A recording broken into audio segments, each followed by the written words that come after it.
What is everybody? Dan Rock Jarrett here with another review. 1999 continues with Fully Loaded. This, in most ways, is a good show and is a huge step up from King of the Ring. So we start out with the Intercontinental title match.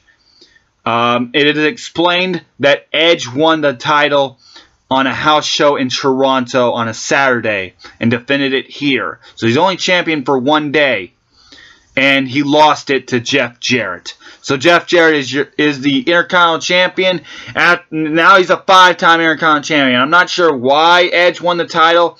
I guess, you know what? It's his hometown. Let's give him the title just so he can drop it the next night to Jeff Jarrett. Whatever. I thought Jeff Jarrett was being hated this time because Jeff Jarrett was on his way out. Doesn't have many more pay-per-view matches after this. Whatever. This match was kind of boring to watch as it went on and on and on. I feel like there was some miscues here because it was just really going on. It was kind of awkward towards the end. I give it a 5 out of 10. There was interference from Gangrel and Deborah, who was sporting a nice jacket and almost wearing nothing, just a little top and a thong. I wish she took off the jacket and showed some butt though, because I know Deborah has some big massive puppies, but man, I like to see that butt. Anyways, moving on. Jeff Jarrett won the title. Whatever. Tag team titles on the line. The Hardy Boys and Michael P.S. Hayes in a handicap match against Bradshaw, and Farouk, the Acolytes. And the Acolytes pick up the victory and win the tag team titles. Not sure why Hayes was in this match, but who cares. 5 out of 10, not much to it. It was kind of boring towards the end. But we're getting closer to that ladder match, and I can't wait to talk about that ladder match because it made all 4 men's careers in the Hardys and Edge and Christian. But I'll get to that eventually. Moving on to the hardcore title match. We got Al Snow taking on the Big Boss Man.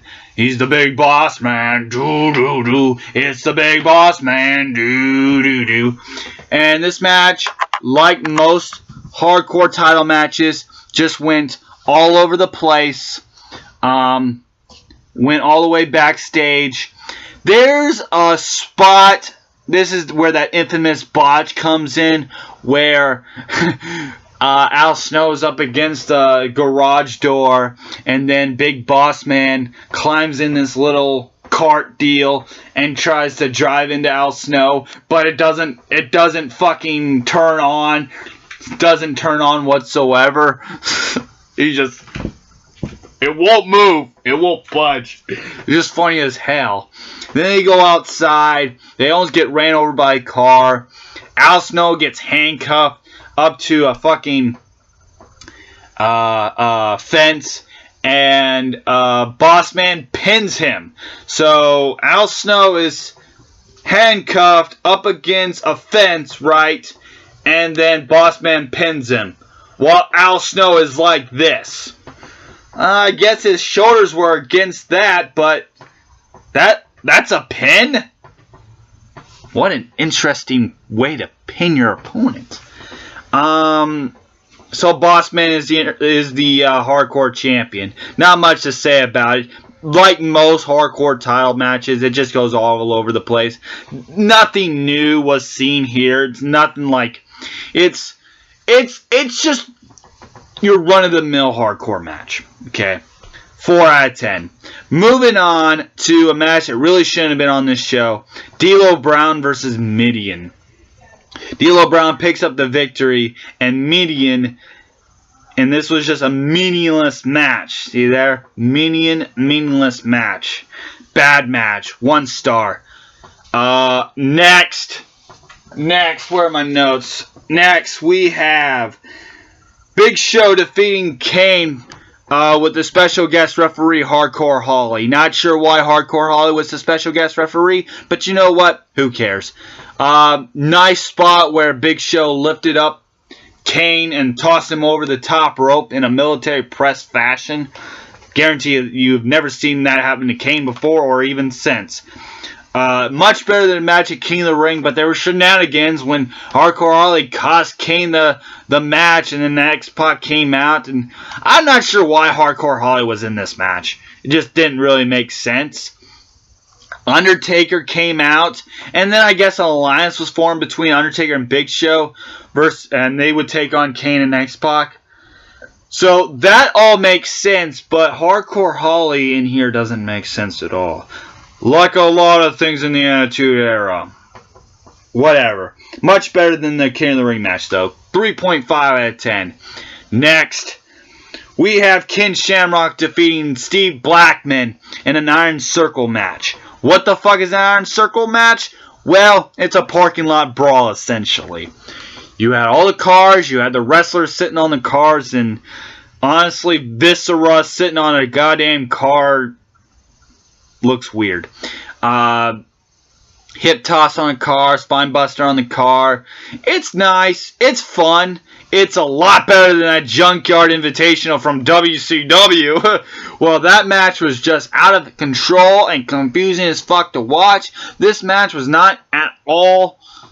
It was just the opposite. It was nice. It was fun to watch. It was controlled environment. They didn't go all over the place. It was not confusing whatsoever to watch. 4 out of 10. Nicely done. I liked it. I liked it in some ways. Then we have Road Dogg and Xpac defeating Billy Gunn and Chyna, and this is where the show really picks up. While the show here was nothing new to the Attitude Era vibe, this match here really picked up the pace. This was a good, fun match to watch. Bronco Buster from Xpac. The pump handle drop from Road Dogg. I liked it. Although the stipulation is whoever wins this match becomes the sole owners of the D-Generation X name. So that doesn't make sense at all, because what about Shawn Michaels? Fuck, what about Triple H? Hell, wasn't Rick Rude part of the D-Generation X group too? So what about that? Doesn't make sense, but you know what? Fuck that, who cares? Solid match, 3 stars, 6 out of 10. Now we finally get to the main events. The semi-main event here. We have the strap match between The Rock and Triple H. This match was fucking incredible. Maybe not as good as their match at SummerSlam. Maybe not as good as their matches in 2000. But, in fact, a lot of ways, this match is heavily forgotten about. But, my God almighty, this was just a fight. This was brutal. You can knock the strap stipulation out the window. There's no touching corners in this match. Hell, the referee, most times during this match, the ref neglected to put the strap back on both men's wrists, because towards the end, The Rock got broken free. And Triple H also got broken free, and the ref just ignored that. So you can toss that out the window. But this was just a damn good match. Triple H picks up the victory. In a lot of ways, this is forgotten about, but you gotta watch it. 4 1/4 of a star, 8.5 out of 10. It's a great match. And I love the fucking promo from The Rock. You sit there, you stand there in the ring, and you do your little interview with Jim Ross, and you cry like a baby. Yeah, for 4 years, they kept me at the bottom of the barrel. For 4 years, they kept me at the bottom of the barrel. Well, listen up. They didn't keep you at the bottom of the barrel so you can say goodbye to your Rudy Pooty friends in Madison Square Garden. No, The Rock said they kept you at the bottom of the barrel because you absolutely suck.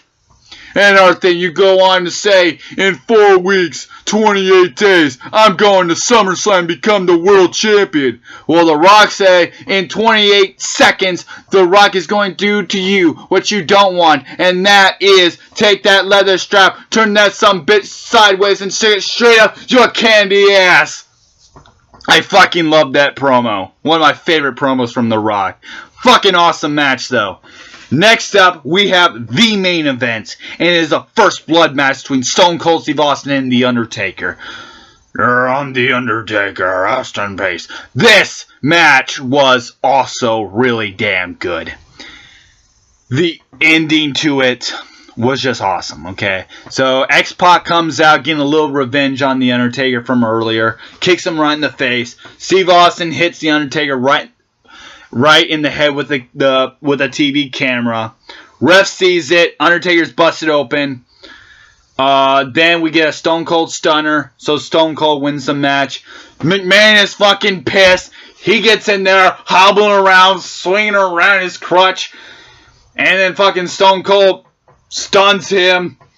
We get mayhem. Mayhem goes all over. The crowd goes fucking ape shit.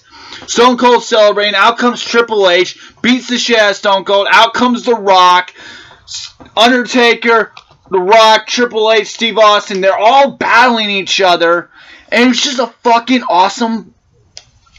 Just an awesome brawl. The Rock and Triple H, they fight back all the way to the back again. Then Steve Austin and The Undertaker beat the shit out of each other. Oh, man. It was fucking awesome. What a way to end in what most ways was a good show. That ending, the ending to this show was really damn good. Check it out. It definitely makes up a lot of slack for this show. So Stone Cold Steve Austin retains in a very, very good First Blood match. 8 out of 10 is my verdict. So, while the ending to Fully Loaded was really fun to watch and very entertaining to watch, most of this show, for the most part, is good. But there's some matches here that are just kind of bland, kind of boring, kind of just there, and not much to it.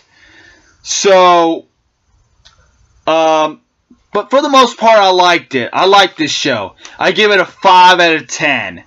Like I said, again, in most ways, this is a good show. Check out the strap match. Check out the First Blood match. I highly recommend both matches, as both matches are some of the best matches of 1999, period. And for WCW, I'll catch you next time for Road Wild. And finally, I get to SummerSlam. Jesus Christ.